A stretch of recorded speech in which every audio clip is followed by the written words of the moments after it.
So students, अगर आपको English पढ़ना लिखना नहीं आता या आप जब भी कोई स्टोरी पढ़ते हैं तो आपको किसी भी वर्ड को उच्चारण करने में समस्या आती है और आप सही तरीके से नहीं पढ़ पाते हैं, जिसके कारण आपका रीडिंग स्किल इम्प्रूव नहीं हो पाता है। तो आज की इस वीडियो में आपको एक एक वर्ड के मीनिंग के साथ एक एक वर्ड के उच्चारण बताएंगे, जिसे आप देखकर भी पढ़ पाएंगे और समझ पाएंगे। सो स्टूडेंट्स, ऐसा आप लोग मेरे साथ रोज करेंगे तो आपको धीरे धीरे इंग्लिश पढ़ना आने लगेगा और आप आसानी से इंग्लिश पढ़ना भी सीख जाएंगे। क्योंकि आज का जो हमारा टॉपिक है वो है माय क्लास टीचर, ठीक है। और वो भी क्या है, एस्से है, ठीक है। तो एस्से में है जो सिंपल वर्ड का प्रयोग किया रहता है और एक किसी के जीवन पर है, तो आप अच्छी तरह से समझ पाइएगा, ठीक है। तो चलिए स्टार्ट करते हैं।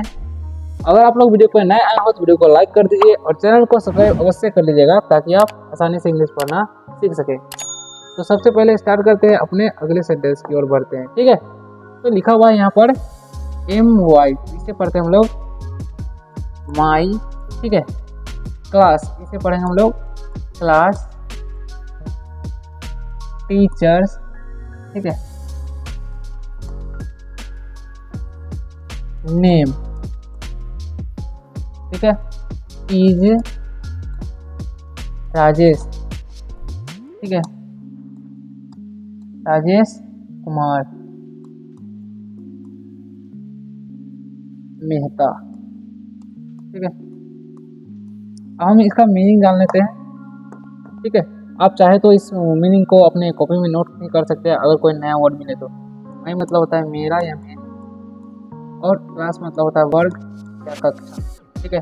टीचर्स मतलब होता है शिक्षक, ठीक है।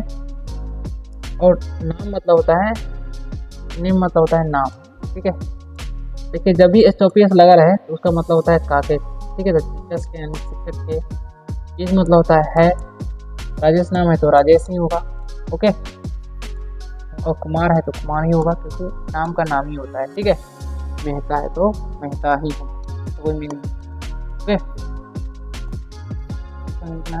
तो अब इसका मीनिंग जान लेते हैं, यानी कि इंग्लिश टू हिंदी ट्रांसलेशन कर लेते हैं ताकि आप अच्छी तरह से समझ में आ सके आपको, ठीक है। चलिए करते हैं। तो लिखा हुआ है यहाँ पर, देखिए, तो लिखा हुआ है my class teacher name is Rajesh Kumar Mehta, यानी कि मेरे वर्ग शिक्षक के नाम राजेश कुमार मेहता है। अब हम आगे बढ़ते हैं। आगे लिखा हुआ है ही टीचर्स, ठीक है, टीचर्स इंग्लिश, ठीक है, English and is one of the most liked teachers in our batch, ठीक है। यहाँ पर TCH रहेगा जब भी तो उसका टी का कारण च हो जाता है, ये ध्यान रखना है आपको, ठीक है। अब हम आगे बढ़ते हैं, आगे वर्ड का मीनिंग जानते हैं, ठीक है। तो लिखा हुआ है ही मतलब होता है वह, टीचर मतलब पढ़ाते हैं, ठीक है,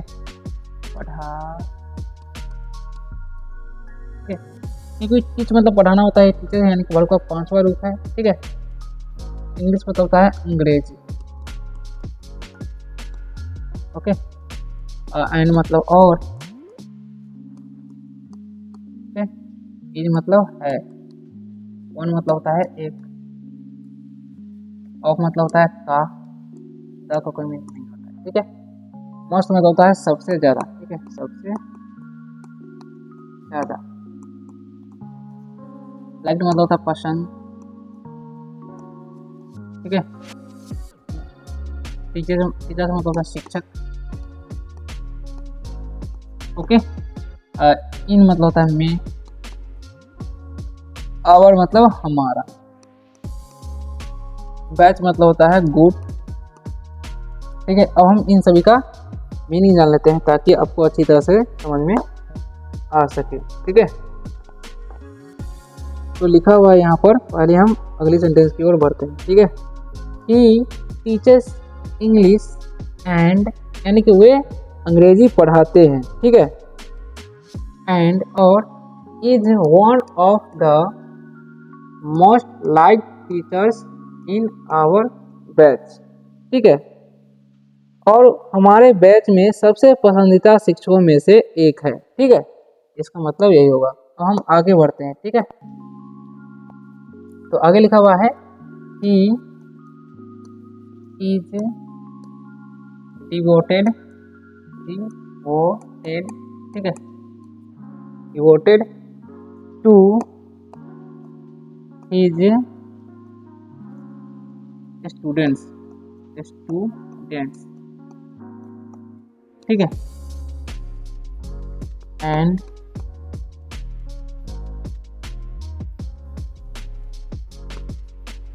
नेवर skips स्कूल। ओके, हम इन सभी का मीनिंग जान लेते हैं। ठीक है, ताकि आपको अच्छी तरह से समझ आ सके। ई मतलब होता है वह, इज मतलब होता है, डिवोटेड मतलब होता है, डिवोटेड मतलब होता है समर्पित। क्या होता है? समर्पित। ठीक है,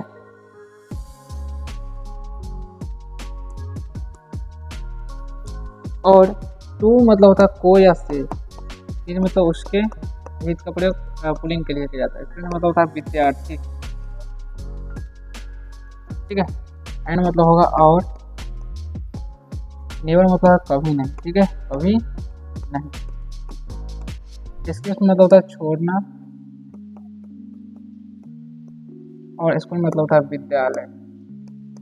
ठीक है, यानी कि इसका हम इंग्लिश टू हिंदी ट्रांसलेशन कर लेते हैं ताकि आप अच्छी तरह से समझ में आ सके आपको। ठीक है, लिखा हुआ है he is devoted to his students.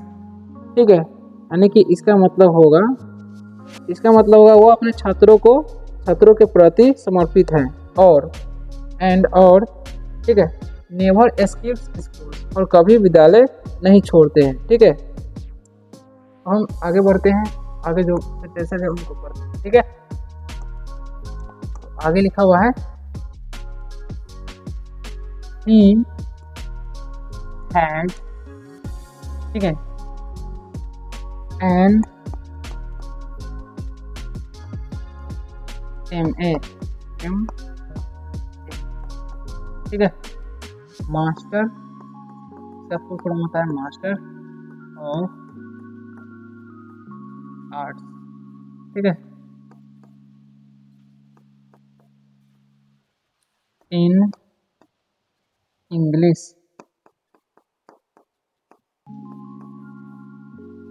And is 40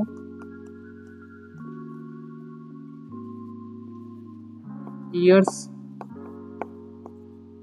old। Okay, अब हम इन सभी का मीनिंग जान लेते हैं। ठीक है, लिखा हुआ ही मतलब होता है हुआ, एज मतलब पास रखना। ठीक है,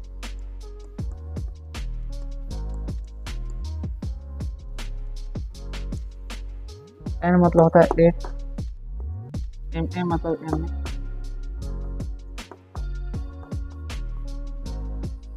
मास्टर। ठीक है, ऑफ मतलब का, आर्ट्स मतलब होता है कला या आर्ट्स भी बोल सकते हैं। इन मतलब में, इंग्लिश मतलब अंग्रेज। ठीक है, एन मतलब और, एज मतलब है, 40 मतलब 40, ईयर्स मतलब साल, ओल्ड मतलब। ठीक है, अब हम इन सभी का इंग्लिश टू हिंदी ट्रांसलेशन कर लेते हैं। ठीक है, ताकि आप अच्छी तरह से समझ सके।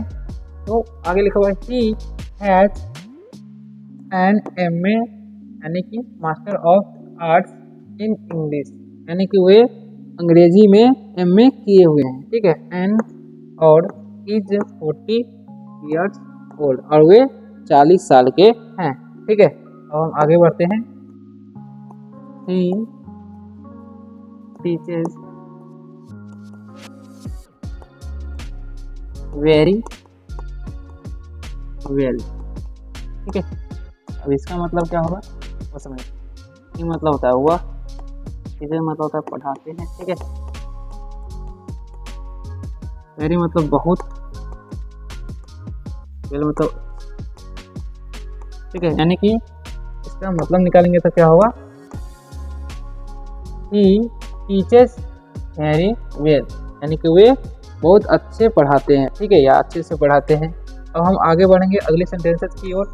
ठीक है, तो आगे क्या लिखा हुआ है, राजेश सर, आई का टर्न और है। ठीक है, हैज विन, ठीक है, an excellent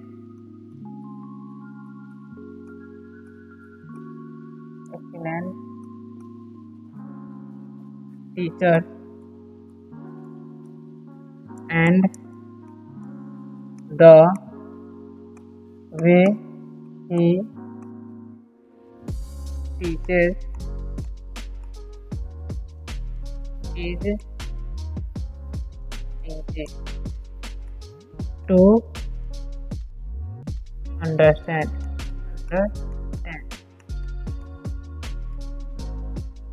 for every student।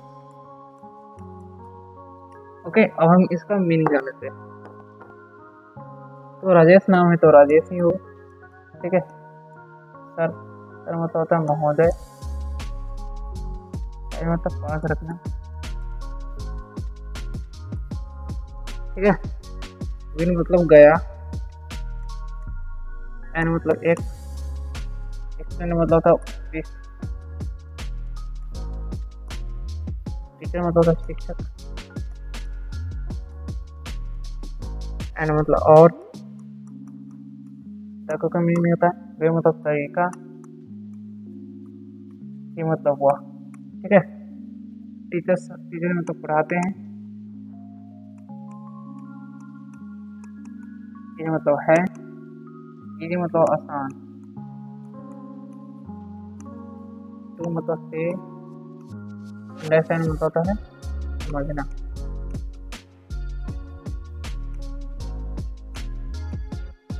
और मतलब के,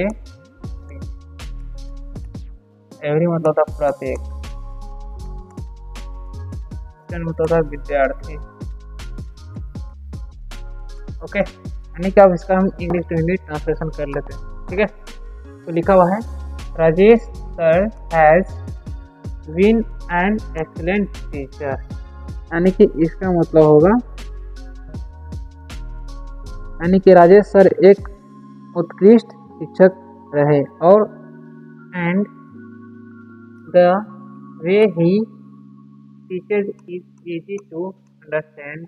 ठीक है, फॉर एवरी स्टूडेंट, और उनका जो पढ़ाने का तरीका है सभी विद्यार्थियों को समझने में आसान होता है। ठीक है, आगे बढ़ते हैं। ठीक है, आगे लिखा हुआ है, he has a way with difficult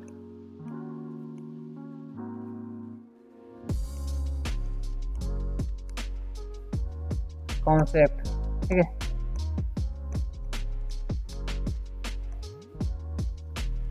that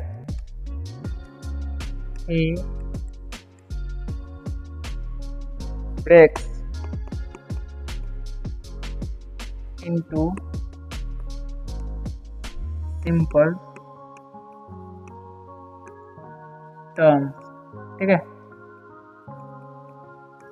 तो हम इसका इंग्लिश में भी मीनिंग जानते हैं। ठीक है, तो लिखा हुआ है, ये मतलब होता है हुआ, एज मतलब पास रखना, मतलब एक, मतलब तरीका। ठीक है, विद मतलब के साथ, डिफिकल्ट मतलब होता है कठिन, कॉन्सेप्ट मतलब होता है अवधारणा। दैट मतलब हुआ, ये मतलब ये हुआ होता है लड़का के लिए पढ़ाई करता है, यहाँ पर टीम ही होगा दैट का मतलब, ठीक है। और ब्रेक्स मतलब होता है तोड़ना, इनटू मतलब होता है में, सिंपल मतलब होता है साधारण, ओके। टर्म्स मतलब होता है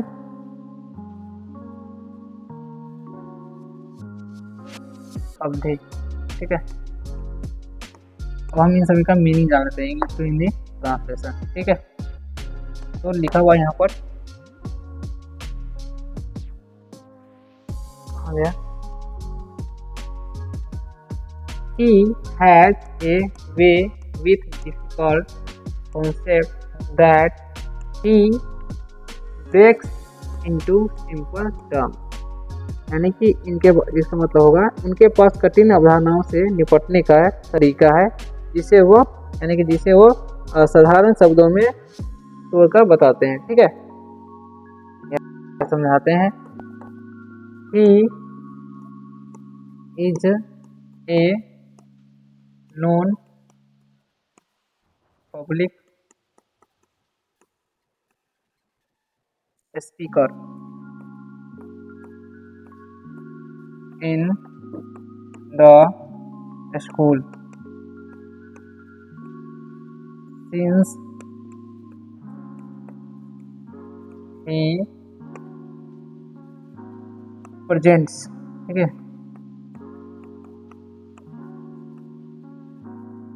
information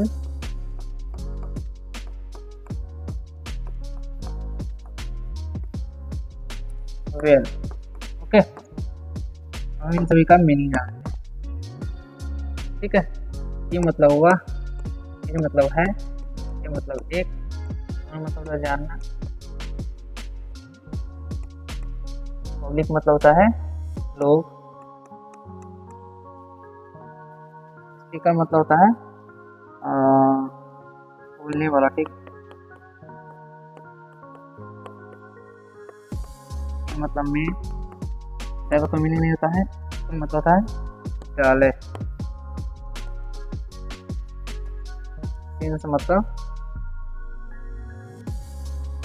मतलब तब से, ठीक है। ये मतलब हुआ, प्रेजेंट मतलब होता है उपस्थित,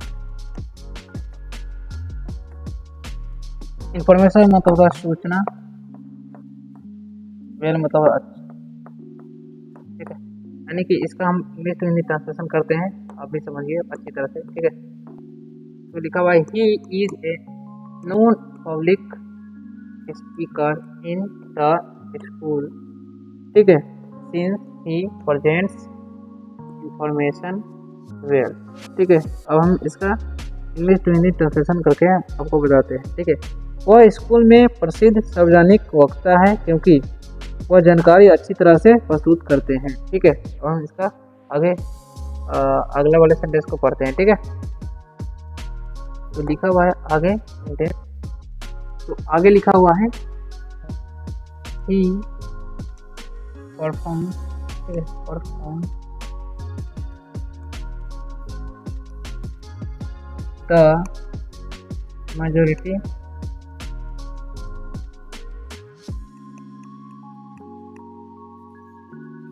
of the duties of the presenters,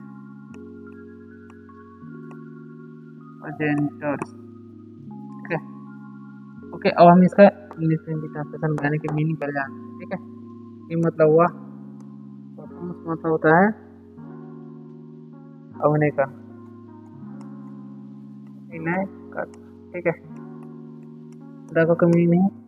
और मेजोरिटी मतलब होता है बहुमत,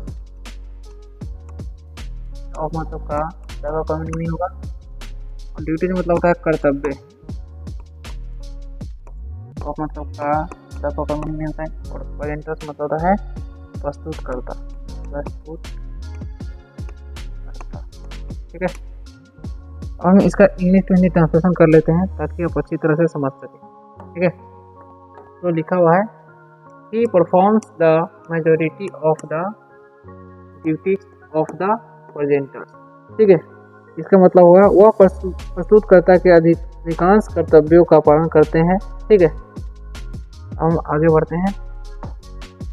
अगर लिखा हुआ Rajesh sir serve as an inspiration. ठीक है, इंस्पायरेशन टू ऑल स्टूडेंट्स। ठीक है, अब इसका मीनिंग जाना है। राजेश मतलब राजेश नाम, सर ठीक है, सर का मतलब होगा सेवा करना। ठीक है, ऐसे मतलब जैसे, एन मतलब एक। ठीक है, इंस्पिरेशन मतलब होता प्रेरणा, टू मतलब से या को, और मतलब सभी, मतलब होता विद्यार्थी। ठीक है, अब हम इसका इंग्लिश टू हिंदी ट्रांसलेशन कर लेते हैं। तो यहाँ पर लिखा हुआ है Rajesh sir serves as an inspiration to all students. यानी क्या होगा, राजेश सर सभी छात्रों के लिए एक प्रेरणा के रूप में कार्य करते हैं। तो आशा करता हूँ कि आप लोगों को बहुत ही वीडियो अच्छा लगा होगा, और अगर वीडियो अच्छा लगा तो वीडियो को लाइक कर दीजिए और चैनल को सब्सक्राइब अवश्य कर लीजिएगा, ताकि आप आसानी से इंग्लिश पढ़ना लिखना बोलना सीख सके। अगर आप लोग कॉम्पिटिटिव एग्जाम का तैयार करते हैं तो इस वीडियो को डिस्क्रिप्शन में चैनल लिंक मिल जाएगा, वहाँ से आप जाकर चेकआउट कर सकते हैं।